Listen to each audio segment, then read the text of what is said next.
제1철학에서의 명상. 제2명상. 인간 정신의 본성에 관한 명상. 정신은 신체 또는 물체보다도 더 쉽게 알려져 있다. 나는 빛을 보고 소음을 듣고 열을 느끼고 있다. 그러나 누군가 이러한 관념은 거짓이고 나는 지금 꿈을 꾸고 있는 것이라고 말할 것이다.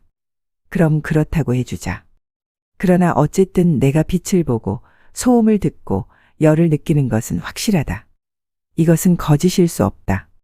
내 안에 있는 것은 바로 지각이라고 불리는 것이다. 본문에 들어가기 앞서 지난 제1명상에서 꿈과 환상 그리고 악한 영혼은 개인적으로 종교재판의 이단 신문관이 연상된다고 했었다. 앞의 문장에서 그 누군가 역시 이단 신문관이 연상된다. 개인적으로 다음과 같이 가상한다. 성서에 반하는 그대의 생각은 거짓이고 당신은 지금 꿈을 꾸고 있는 것과 다를 바 없어. 그럼 그렇게 생각하시오. 그러나 내가 이성에 의해 지각하는 것들은 거짓이 아닌 사실이오. 또한 상기의 가상 대화는 종교재판에서 신문을 받는 갈릴레오 갈릴레이를 연상시킨다. 개인적인 생각으로 자연과학적 진리를 추구한다는 관점에서 갈릴레오와 데카르트는 데카르트의 표현처럼 동일 본성의 다른 발현이라고 생각한다. 방법서설 제4장에서 나는 모든 것이 거짓이라고 생각하기를 원했지만 그렇게 생각하고 있는 나는 분명히 그 무엇, 즉 존재하고 있어야 한다는 것이 절대적으로 필요하다고 관찰하였다. 따라서 나는 다음의 진실을 깨달았다. 나는 생각한다. 그러므로 나는 존재한다. 데카르트는 제2명상에서 다음과 같이 설명한다. 절대적으로 확실한 것은 아무것도 없다. 따라서 하늘과 땅, 정신과 신체는 존재하지 않는다. 그러나 나는 존재하지 않는다고 할 수 없다. 왜냐하면 설득당하고 있기 때문이다. 따라서 나는 있고 분명히 존재한다. 이것은 확실하다. 그러나 얼마나 자주 실존하는가? 내가 생각하는 동안만큼이다. 결국 나는 실존하고 있고 실제하는 존재이다. 그러나 무슨 존재인가? 생각하는 존재이다. 생각이란 무엇인가? 의심과 이해, 긍정과 부정, 의지와 거부, 그리고 상상하고 지각하는 것이다. 상기의 내용을 간단하게 정리하면 다음과 같다. 나는 존재한다. 왜냐하면 나는 생각하고 있기 때문이다. 나는 생각한다. 그러므로 나는 존재한다에서 나는 존재한다. 왜냐하면 나는 생각하고 있기 때문이다로 생각 또는 인식의 확장이 이루어지고 있다. 데카르트는 밀랍을 예로 들어 확장을 설명한다. 벌집에서 방금 전에 채취한 밀랍을 불 옆에 가까이 두면 밀랍의 원래 형체는 사라진다. 시각적으로 고체는 유연하고 유동적인 유체로, 후각적으로 벌꿀 향기는 탄 냄새로, 청각적으로 손가락으로 쳤을 때 더 이상 소리가 나지 않는다. 그럼에도 불구하고 여전히 밀랍으로 인식한다. 왜냐하면 감각적으로 인식하는 것이 아니라 정신 또는 지성으로 인식하고 있기 때문이라고 설명한다. 그리고 데카르트는 다음과 같이 의미 있는 표현을 한다. 그리고 여기서 밀랍 조각에 대해 언급된 논리는 나의 외부 세계 다른 모든 사물들에도 적용이 가능하다. 개인적으로 이 구절을 데카르트 관점에서 천동설과 지동설에 적용시켜 본다. 원래 밀랍은 지동설에, 열에 의해 일그러진 밀랍은 천동설에 해당한다고 할 수 있다. 우리는 정신과 지성을 통해 거짓과 허위의 기존의 통념인 천동설을 극복하고 본연의 자연적 진리를 찾을 수 있다. 이와 같은 판단과 행동은 결코 하느님의 신성과 섭리에 위배되는 것이 아니다. 또한 성경에도 반하지 않는다. 왜냐하면 창세기에서 하느님의 보시기에도 좋았다. 이 말씀에 부합하는 것은 복잡하고 천체의 운행과 맞지도 않는 천동설보다는 단순 평온하고 관측된 천체의 운행과도 맞는 지동설이라고 생각한다. 자연과학적 진리를 거부하고 꿈과 환상에 빠진 자들은 감각적 대상 그 이상으로 올려 생각해 본 적이 없으며 감각적으로 존재하지 않는 것은 이해력 또는 오성에서도 존재하지 않는다고 저들은 생각한다. 제2명상의 개요. 다음은 데카르트가 설명한 제2명상의 개요입니다. 제2명상에서 정신은 자신이 가진 고유한 자유를 마음껏 누림으로써 약간이라도 의심이 가는 모든 사물들을 존재하지 않는 것이라고 가정한다. 그러나 정신 그 자체는 반드시 존재해야 한다는 사실을 발견한다. 이 점이 핵심이다. 정신은 정신에 속하는 지적 본성과 신체에 속하는 본성을 쉽게 구별해 줄 수 있다. 그러나 아마도 이 단계에서 일부 사람들은 영혼의 불멸에 관한 교리를 확립해야 하는 이유에 관한 설명을 기대할 것이다. 나 역시 여기서 그렇게 인식하는 것이 적절하다고 생각한다. 그러나 내 목표는 내가 정확한 증명을 할 수 없다면 그 어떤 것도 언급하지 않는다라는 것이다. 따라서 영혼의 불멸에 관하여 어떤 결론을 내리기 전에 기하학자들이 사용하는 방법 순서와 유사한 방법을 채택할 필요성을 느꼈다. 일반적으로 기하학자들은 질문에 명제가 의존하는 모든 것을 전제로 한다. 지금 영혼의 불멸을 알기 위한 첫 번째이자 중요한 전제 조건은 우리는 영혼 자체에 관한 가장 명확한 개념을 형성할 수 있다는 것이다. 이는 우리의 신체에 관한 모든 개념들과 절대적으로 구별되어야 한다. 이외에도 우리가 명석판명하게 생각하는 모든 사물들은 우리가 사물들을 생각하는 바로 그 방식으로 진실하며 실제로 존재한다는 확신이 필요하다. 그러나 이 설명은 제사 명상 이전까지는 확립될 수 없다. 더 나아가 같은 목적을 위해 제2명상과 제5명상 그리고 제6의 명상에서 신체적 본성에 관해서는 별개의 개념을 갖는 것이 필요하다. 마지막으로 이러한 근거를 바탕으로 명석판명하게 여러 존재로 정신과 신체처럼 생각되는 모든 사물들은 상호적으로 구별되는 존재라는 결론을 내릴 필요가 있다. 제6의 명상에서 이러한 추론을 하였다. 제2명상에서 물체에는 가분성이 있고 반면에 정신에는 불가분성이 있음을 증명함으로써 정신과 육체의 절대적인 구별을 확립하였다. 왜냐하면 어떤 물질, 심지어 작은 물질이라 해도 반으로 나눌 수 있다. 그러나 정신을 반으로 나누어 생각할 수는 없기 때문이다. 두 실체의 본성은 다양할 뿐만 아니라 어떤 면에서는 반대의 성질을 가진 채 유지되고 있다. 그러나 이 논문에서는 더 이상 이 논의를 다루지 않겠다. 왜냐하면 정신의 파멸은 신체의 소멸로부터 오는 것이 아니며 사람들에게 다음 생애의 삶에 관한 희망을 이미 설명해 주었기 때문이다. 영혼의 불멸을 추론하기에 충분한 전제들은 물리학의 전체 원리에 대한 설명을 포함하고 있다. 이를 확립하기 위하여 첫째, 일반적으로 모든 물질은 하느님의 창조에 의해서만 존재할 수 있고 그 자체로 소멸할 수는 없다. 하느님 자신이 그 사물들에게 허락하신 것을 거부함으로써 그 사물들을 무로 되돌리지 않는 한 결코 소멸될 수 없다. 둘째, 일반적으로 물체들은 물질이므로 따라서 결코 소멸될 수 없다. 그러나 사람의 신체는 다른 일반 물체들과 다르다. 사람의 신체는 어떤 특정한 형태의 기관으로 구성되어 있고 이런 종류의 다른 우연에 의해서만 구성된다. 그러나 사람의 정신은 우연에 의해 만들어지지 않는 순수한 존재이다. 비록 정신도 우연에 의해 변하지만 예를 들어 어떤 사물을 생각하다가 다른 사물을 생각하기도 하고 다른 것들을 인식하기도 하지만 정신 자체는 이러한 변화들에 따라 변하는 것이 아니다. 반대로 신체의 어느 한 부분의 변화가 발생하면 신체는 더 이상 동일하지 않다. 이와 같은 사실로부터 신체는 쉽게 소멸하지만 정신은 그 본성상 불멸하다. 제2명상. 인간 정신의 본성에 대하여. 정신은 신체, 물체보다도 더 쉽게 알려져 있다. 다음은 제2명상의 본문 내용입니다.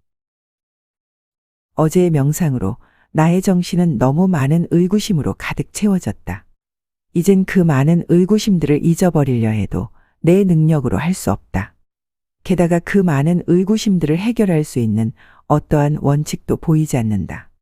마치 내가 갑자기 매우 깊은 물속에 빠져버려 내 발이 물속 바닥에 닿지도 않고 헤엄쳐 수면 위로 올라갈 수도 없는 그런 매우 황당한 상황에 빠진 것 같다.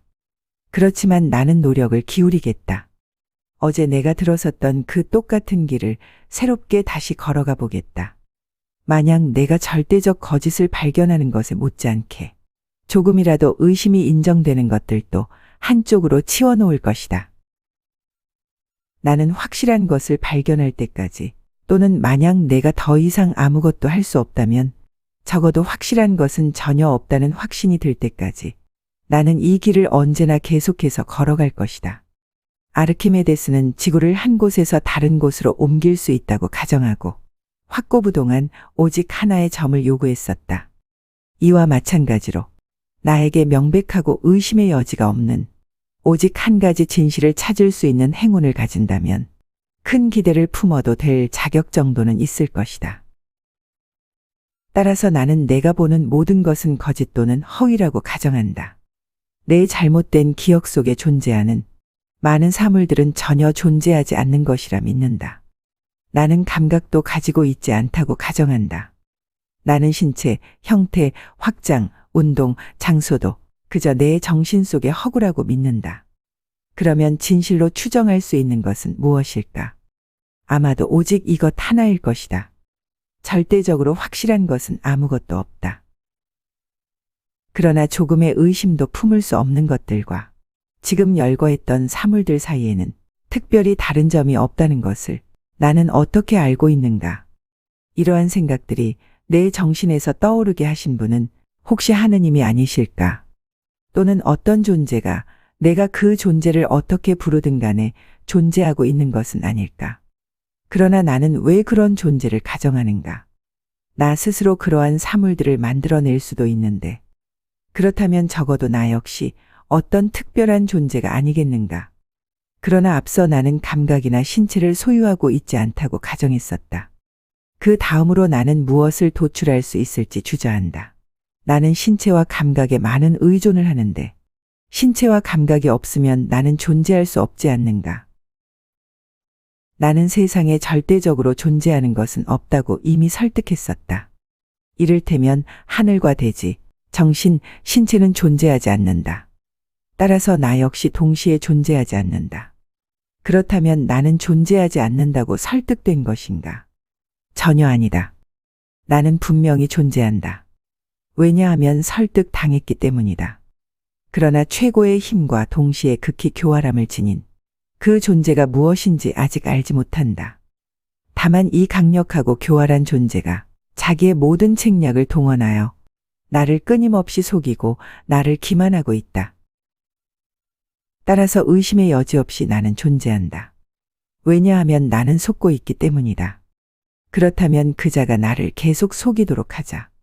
내가 존재한다고 내가 의식하고 있는 한 그자는 내가 존재하지 않는다는 사실을 도출시킬 수는 없다.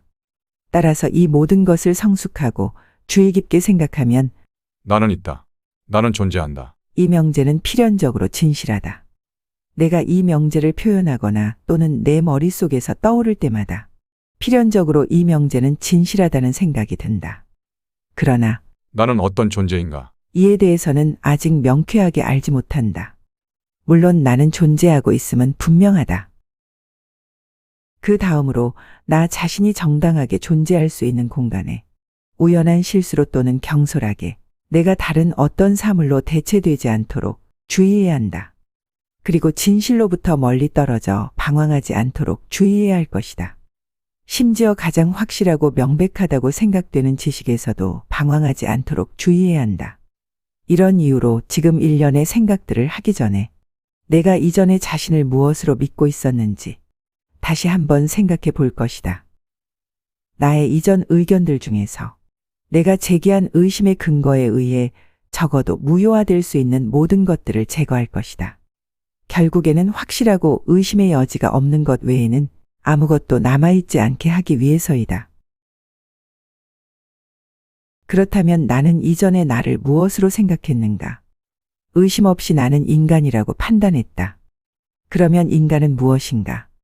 나는 이성적 동물이라고 말해야 하는가? 분명히 아니다. 왜냐하면 필연적으로 이성이란 무엇인가? 동물이란 무엇인가? 이에 대하여 알아봐야 하기 때문이다. 따라서 하나의 질문으로부터 무의식적으로 다른 질문으로 미끄러지듯 넘어가서 처음보다 더 복잡한 상황으로 만들어버리고 만다. 이러한 종류의 어려운 문제에 내 시간을 낭비할 만큼 나에게 여가 시간이 충분할 정도로 보장되어 있지 않다. 내가 무엇인지에 대한 연구를 나 자신에게 적용할 때 내 정신 속에 이 질문에 관한 생각이 떠오르고 나만의 본성으로부터 영감을 받은 생각들에 전념하고자 한다. 그렇다면 먼저 나는 다음을 생각했다. 나는 외모와 손, 팔과 모든 신체 구조를 지니고 있으며 내가 신체의 이름으로 부르는 것들이다. 그 다음으로 나에게 떠오른 생각은 내가 영양 섭취하고 걸으면서 인식하고 생각한다는 것이다. 나는 이러한 행동을 영혼과 연관시킨다. 그러나 나는 영혼 자체는 무엇인가? 이에 대해 생각하지는 않았다. 또는 만약 내가 영혼이 무엇인지 생각했다면 이를테면 바람, 불꽃, 에테르, 나의 신체 모든 부분에 펴져 있는 에테르 같이 영혼은 극히 희귀하고 미묘한 것이라고 상상했을 것이다. 신체와 관련해서 나는 신체의 본성에 대해서 조금의 의심도 하지 않았고 나는 그것을 분명하게 안다고 생각했다. 만약 그 본성에 대해서 내가 알고 있는 개념에 따라 설명하면 나는 이 방식으로 설명해야 할 것이다. 내가 이해하고 있는 신체 또는 물체는 다음과 같다. 어떤 형상에 의해 경계를 이루는 것, 어떤 공간에서 구성되는 것, 어떤 공간을 가득 채워 다른 모든 물체를 배제하는 것, 촉각과 시각, 청각과 미각 또는 후각에 의해 인식될 수 있는 것, 스스로가 아닌 접촉에 의한 어떤 외부적인 것에 의하여 여러 방식으로 움직일 수 있는 것이다. 자율작동의 힘은 인식력과 사고력처럼 신체의 본질과는 아무 관련이 없다는 생각을 유지한다. 오히려 반대로 나는 어떤 신체에 그러한 능력이 존재한다는 것을 발견하고 약간 놀랐다. 하지만 나 자신에 관해서는 지금 나에 대해서 무엇이라고 말할 수 있을까? 아주 강력한 힘을 가진 사악한 존재가 있다고 가정했기 때문에 이 사악한 존재는 모든 노력을 다해 나를 속이려 하고 있는가? 신체의 본성에 속한다고 언급한 모든 속성들 중에서 내가 하나라도 가지고 있다고 나는 단언할 수 있을까? 내 정신 속에서 그것들을 주의 깊게 고찰한 후에 나는 그것들 중에서 제대로 나 자신의 것이라고 말할 수 있는 것을 발견하지 못한다. 그것들을 되짚는 것은 한가하고 지루했다. 그렇다면 영혼의 속성으로 넘어가자. 맨 처음 언급했던 것은 영양 섭취와 걸을 수 있는 능력이었다. 그러나 만약 내가 신체가 없다는 것이 진실이라면 나는 걸을 수도 없을 것이고 또한 영양 섭취도 하지 못할 것임은 진실하다. 지각은 영혼의 또 다른 특성이다. 그러나 지각 역시 신체 없이는 불가능하다. 게다가 잠을 자는 동안 현실에서 인식하지 못했던 사물들을 꿈속에서 인식했다고 자주 믿어왔다. 생각하는 것은 영혼의 또 다른 속성이다. 여기서 내 자신에 적합하게 속한 것이 무엇인지를 발견한다. 이것만 나로부터 분리시킬 수는 없다. 나는 있다. 나는 실존한다. 이것은 확실하다. 그러나 얼마나 자주 실존하는가? 내가 생각하는 동안만큼이다. 만약 내가 완전히 생각하는 것을 멈추면 동시에 내가 완전히 멈추어야 한다는 것이 일어날 수도 있기 때문이다. 나는 이제 필연적으로 진실이 아닌 것은 없다고 인정한다. 그러므로 나는 오직 생각하는 존재이다. 좀 더 정확하게 말하면 정신, 이해력 또는 이성이다. 이전에 나에게 자세하게 알려지지 않았던 용어들이며 중요한 의미를 지니고 있다. 나는 실존하고 있고 실제하는 존재이다. 그러나 무슨 존재인가? 답은 생각하는 존재이다. 지금 의문이 떠오르는데 그 밖에 나는 무엇일까? 나는 여전히 생각하는 존재 그 이상의 무엇은 아닌지를 찾기 위한 관점으로 내 상상력을 자극할 것이다. 이제 나는 인체라고 불리는 구성물의 집합체가 아니라는 것은 명백해졌다. 나는 모든 신체 구성물에 퍼져서 확산 침투하는 얇은 공기가 아니다. 또한 바람, 불꽃, 증기, 숨결, 내가 상상할 수 있는 그 어떤 것들도 아니다. 나는 이 모든 것들은 사실이 아니라고 생각했고 가정의 어떤 조건을 바꾸지 않고서도 나는 여전히 내 존재를 확신하고 있다. 그러나 아마도 진실은 다음과 같다. 내가 존재하지 않는다고 가정하는 바로 그것들이 왜냐하면 내가 알지 못하기 때문에 내가 알고 있는 내 자신과 진실로 다르지 않다. 이 점에 대해서 내가 결정할 수는 없다. 그리고 지금은 이것에 관련해서는 어떤 논쟁에도 개입하고 싶지 않다. 나는 오직 나에게 알려진 것들만 판단할 수 있다. 나는 내가 존재한다는 것을 의식하고 내가 존재하고 있다는 것을 알고 있는 나는 스스로에게 나는 무엇인가를 묻는다. 그러나 내 존재에 관한 지식은 아직 나에게 알려지지 않은 것들에는 의존하지 않는다. 이는 완전 확실하다. 결과적으로 내가 상상 속에서 꾸며낼 수 있는 그 어떤 것에도 의존하지 않는다. 더 나아가 내가 형상을 만들어낸다는 표현 그 자체가 나의 오류를 다시 상기시켜 준다. 왜냐하면 만약 내 자신을 무엇으로 상상한다면 나는 하나의 형상을 만들어야 하기 때문이다. 왜냐하면 상상한다는 것은 물질 사물의 형상이나 이미지를 생각하는 것에 불과하기 때문이다. 그러나 나는 이미 내가 존재한다는 것을 알고 있고 동시에 그 모든 이미지들은 단지 꿈일 수도 있다는 것도 알고 있다. 그리고 일반적으로 물체의 본성과 관련된 모든 것들이 꿈일 수도 있다. 나는 지금 깨어있고 실제적인 것을 인식한다. 이와 같이 나 자신을 표현하는 것보다 내가 어떤 존재인지 좀 더 명확하게 알기 위해 나의 상상을 자극할 것이다. 이와 같이 말하는 것이 더 이성적일 수는 없다.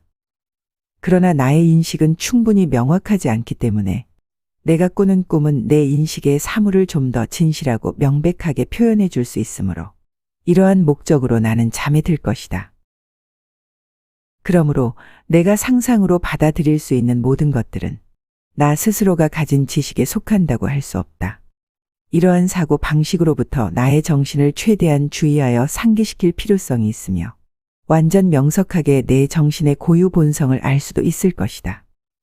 그렇다면 나는 무엇인가? 생각하는 존재라 말한 바 있다. 그러나 생각하는 존재란 무엇인가? 의심하고 이해하고 긍정하고 부정하고 의지하고 거부하는 것이며 또한 상상하고 지각하는 것이다. 만약 이 모든 속성들이 나의 본성에 속한다면 이는 분명 무시할 수 없는 대단한 것이다. 그런데 그러한 속성들이 왜 나의 본성에 속할 수 없다고 가정하는가? 나는 지금 거의 모든 것을 의심하고 어떤 것들을 이해하고 구상하고 어떤 것들을 오직 진실이라고 확인하고 다른 것들을 부정하고 그것들에 대해 더 많이 알고 싶어하고 속음을 원하지 않으며 많은 것들을 상상한다. 때로는 나를 속이는 그 사악한 자의 뜻에도 불구하고 많은 것들을 감각을 매개로 하여 인식하는 사람이다. 비록 내가 언제나 꿈을 꾸고 있어야 하고 나를 속이는 그 사악한 자가 모든 술책을 동원해 나를 속인다 할지라도 내가 존재한다는 이 진실만큼 더한 진실이 존재할 수 있을까? 앞서 말한 그러한 속성들 중에서 그 어떤 것이 내 생각과는 크게 다르다고 할 수 있겠는가? 또는 나 자신으로부터 분리될 수 있다고 할 수 있겠는가? 의심하고 있는 나, 이해하고 있는 나, 그리고 욕구 있는 나는 그 자체로 너무나 명백하기 때문에 더 명확하게 하기 위해 어떤 것도 여기에 추가할 필요가 없다. 그리고 나 자신은 상상하는 존재와 분명 동일하다.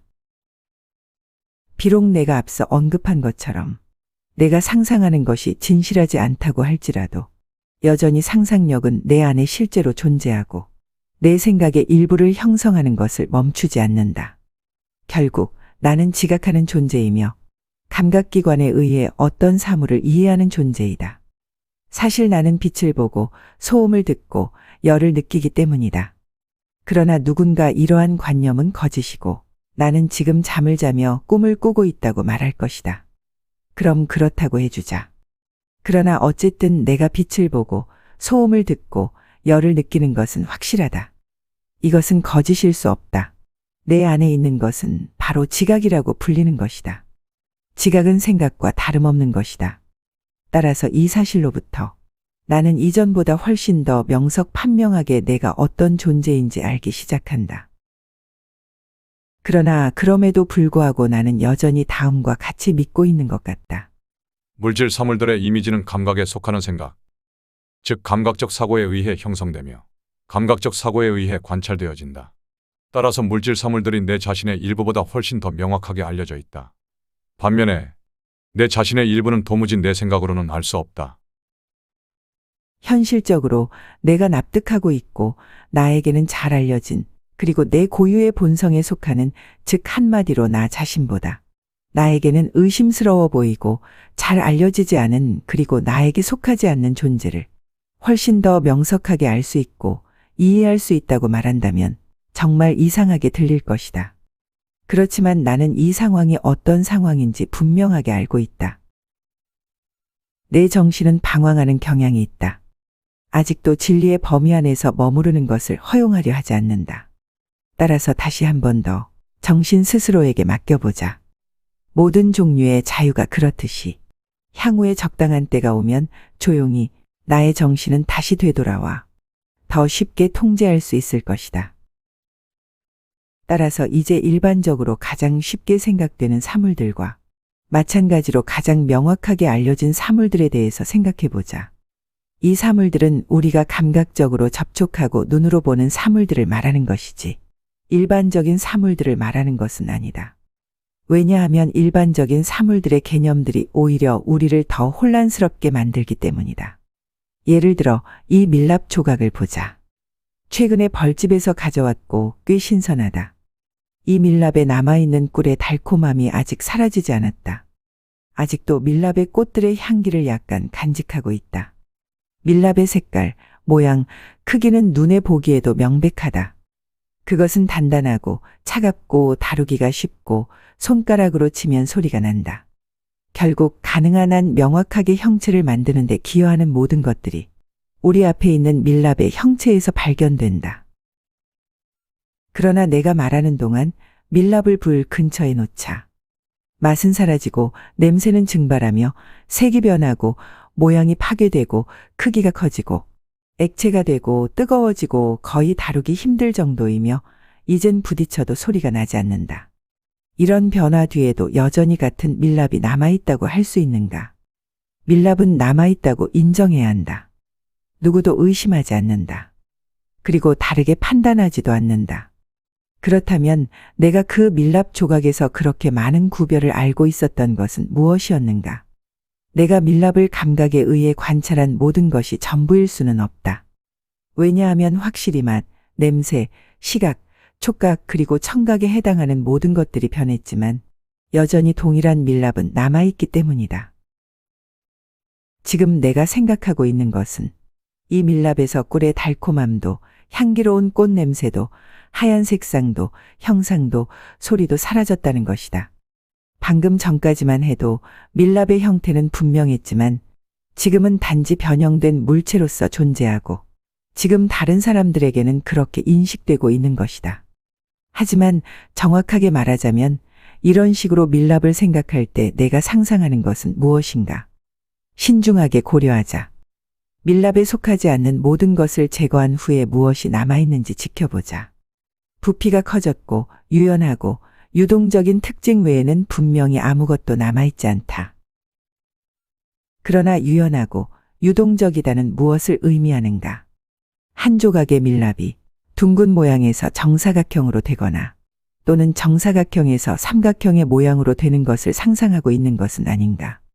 확신하건대 그런 경우는 발생하지 않는다. 왜냐하면 변형된 밀랍은 비슷한 변화를 무한하게 만들어낼 수 있다고 생각하기 때문이다. 더욱이 나는 상상으로 이 무한을 포괄할 수 없다. 결과적으로 내가 밀랍에 대해 가지고 있는 이 개념은 상상력의 산물이 아니라는 뜻이다. 그러나 지금 이 확장은 무엇인가? 우리가 모르고 있는 것도 아니지 않는가? 왜냐하면 밀랍이 녹았을 때 부피가 커지고 끓였을 때에는 더 커지며 열이 가했을 때에는 더욱 커지기 때문이다. 내가 상상했던 것보다 더 다양한 확장을 인정했다고 생각하지 않았다면 나는 한 조각의 밀랍이 무엇인지 상상에 의해서는 이해조차 하지 못한 점을 인정해야 한다. 이러한 확장을 인식하는 것은 오직 정신뿐이다. 나는 특히 한 조각의 밀랍에 관해서 말하고 있다. 일반적으로 밀랍에 관해서는 한 조각의 밀랍으로 설명하는 것이 더 분명하기 때문이다. 그러나 이해력 또는 정신으로만 인식할 수 있는 한 조각의 밀랍은 무엇을 의미하는 것일까? 정신으로 인식하는 밀랍은 확실히 내가 보고 만지고 상상하고 처음부터 내가 믿었던, 즉 알고 있었던 그 밀랍과 같은 것이다. 그러나 밀랍에 대한 인식은 시각, 촉각, 상상의 행위가 아니며 이전에는 그렇게 보일 수도 있었겠지만 이는 단순히 정신적 직감이다. 직감은 과거처럼 불완전하고 혼란스러울 수도 있겠지만 현재처럼 사물의 구성 요소와 성분 요소에 정신을 집중하는 정도에 따라 명석판명할 수도 있다. 한편 내 정신의 나약함과 너무 쉽게 실수하는 경향을 파악했을 때 나는 너무 경악했다. 비록 내가 생각하는 것을 모두 표현하지 않는다 해도 나는 이 모든 것을 내 고유의 정신으로 생각을 한다. 말 또는 표현은 여전히 때때로 내 생각의 발전을 방해하고 일상의 언어 용어에 의해 나는 거의 오류에 빠진다. 예를 들어 우리 앞에 놓여 있는 동일한 밀랍을 바라볼 때 그 밀랍이 가지고 있는 색깔과 모양으로 우리는 그 밀랍을 동일한 것이라고 판단한다고 말하지 않는다. 나는 정신적 직관이 아닌 시각적 행위에 의해 바로 밀랍을 알 수 있다고 결론을 내리는 경향이 있다. 유사한 경우로서 창문을 통해 아래의 거리를 걸어가는 사람을 예로 들 수 있다. 이 경우 나는 틀림없이 남자를 바라본다고 말할 것이다. 마치 내가 밀랍을 본다고 말하는 것처럼. 내가 창문을 통해 바라보는 그 남자의 모자와 외투 속에는 인공기계가 가려져 숨어 있을 수도 있고 그 남자의 동작은 스프링에 의해 움직이는 것일 수도 있다. 나는 이러한 외관을 통해 사람을 판단하며 따라서 나는 내 눈으로 보고 믿는 것을 내 정신의 판단 능력에 의해 이해하고 있다. 보통보다 뛰어난 지식 수준을 목표로 삼는 사람은 세속적 형태의 언어에서 의심의 근거를 찾는 것을 부끄러워해야 한다. 그 대신에 내가 지금 해야 할 당면한 과제는 처음 바라보았던 한 조각의 밀랍에 대하여 또는 모든 경우에서 외적 감각과 상상력에 의한 상식에 의해 내가 어떻게 분명하고 완벽한 인식을 가지게 되었는지 탐구해 보는 것이다.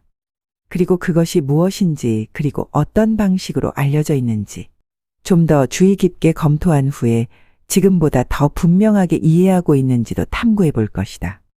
이 점에 대해 조금이라도 의심을 품는 것은 분명 터무니없는 짓이다. 첫 번째 인식에서 구별된 것은 무엇이었는가?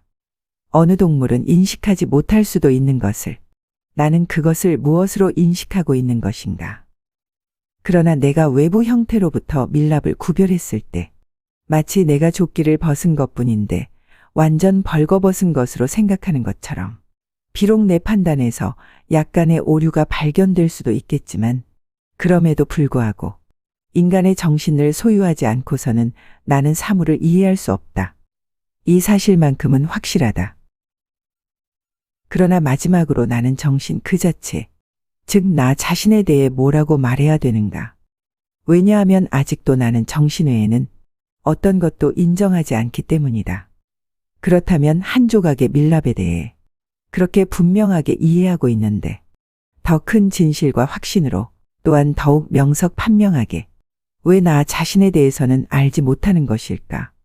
만약 내가 밀랍을 보고 있기 때문에 밀랍이 존재한다고 판단한다면 더욱 확실하고 명백하게 나 자신 또한 존재한다는 것이 뒤따른다. 왜냐하면 내가 보는 것이 사실 밀랍이 아닐 가능성도 있고 어떤 사물을 바라볼 수 있는 눈을 가지고 있지 않을 가능성도 존재하지만 그러나 내가 그 동일한 것을 바라보고 있을 때 그리고 내가 바라보며 생각할 때 생각하고 있는 내 자신이 존재하지 않을 수는 없기 때문이다. 마찬가지로 만약 내가 밀랍을 만지기 때문에 밀랍이 존재한다고 판단한다면 이 역시 여전히 나는 존재한다는 사실이 뒤따른다.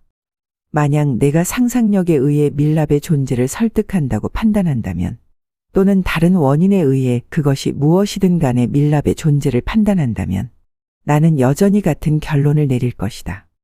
그리고 여기서 밀랍 조각에 대해 언급된 논리는 나의 외부 세계의 다른 모든 사물들에도 적용이 가능하다. 시각과 촉각뿐만 아니라 다른 많은 원인들에 의해서 내가 좀 더 명석판명하게 밀랍을 인식한다면 내 자신을 얼마나 분명하게 인식하고 있는지 나의 이해력을 명백하게 해줄 것이다. 밀랍의 본성에 관한 지식에 기여하는 모든 이유들이 내 정신의 본성보다 더 명백하기 때문일까? 그렇지는 않다. 정신의 본성을 설명하는 데 기여하는 많은 이유들은 정신 그 자체에 존재하고 있기 때문이다. 반면에 물체에 의존하는 다른 이유들은 내가 언급한 바와 같이 신중하게 고려할 만한 장점이 거의 없다. 그러나 결국 나는 무의식적으로 내가 원했던 곳으로 되돌아갔음을 알고 있다. 지금 나에게 명백한 것은 다음과 같다. 물체 그 자체는 감각에 의해서 인식되는 것도 아니고 또한 상상력에 의해서 인식되는 것도 아니며 오직 지성에 의해서만 제대로 인식된다는 것이다. 그러한 물체들을 눈으로 보거나 손으로 만져봄으로써 인식하는 것이 아니고 오직 생각에 의해 타당하고 종합적으로 파악하고 이해하기 때문에 나는 내 정신만큼 쉽거나 명확하게 이해되는 것도 없다는 것을 쉽게 알게 되었다. 그러나 오랫동안 익숙해져 온 견해를 그렇게 빨리 제거하는 것은 어렵기 때문에 이 단계에서 당분간 그리고 계속해서 오래 명상함으로써 나는 이 새로운 지식을 내 기억에 더 깊이 새길 수 있을 것이다. 다음은 개인적인 여담입니다. 그리고 여기서 밀랍 조각에 대해 언급된 논리는 나의 외부 세계의 다른 모든 사물들에도 적용이 가능하다. 데카르트가 설명한 밀랍의 논리는 실제로 제 일상생활에 적용되는 것이 있습니다. 바로 SP시대와 LP시대의 모노 녹음들입니다. 당연히 모노 녹음은 음질이 답답하고 특히 SP시대의 모노 녹음은 잡음도 상당히 심합니다. 개인적으로 공감하는 모노 녹음에 관한 글을 소개합니다. 요즘에는 좋은 녹음으로 연주되는 레코드도 많은데 하필 잡음도 심한 모노 녹음을 들으십니까? 잡음을 누가 듣습니까? 저는 음악을 듣고 있습니다. 데카르트의 밀랍에 비유하면 잡음 심한 모노 녹음은 열에 의해 일그러진 밀랍에 해당하고 원래의 공연 연주는 본연의 밀랍에 해당한다고 생각합니다.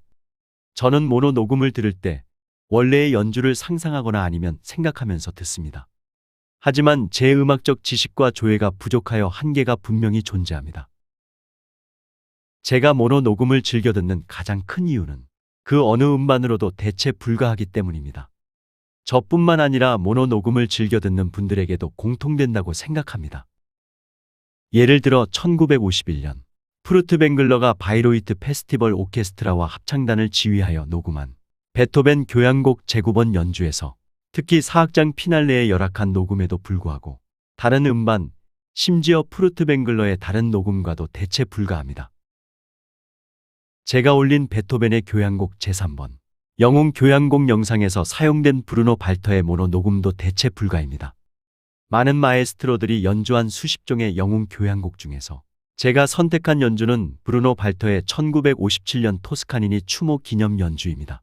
1957년이면 스테레오 녹음도 가능한 시대인데도 모노 녹음이며 특히 이 악장에서 자주 들리는 청중의 기침 소리가 존재한다 해도 제가 영상에서 소개하고자 했던 부활의 의미, 하일리겐슈타트 유서 그리고 베토벤과 예수님에 관한 내용과 브루노 발터가 지휘하는 오케스트라 연주는 너무나 부합하였고 영상의 내용에 맞는 연주는 오직 이 연주 하나뿐이라고 생각했습니다.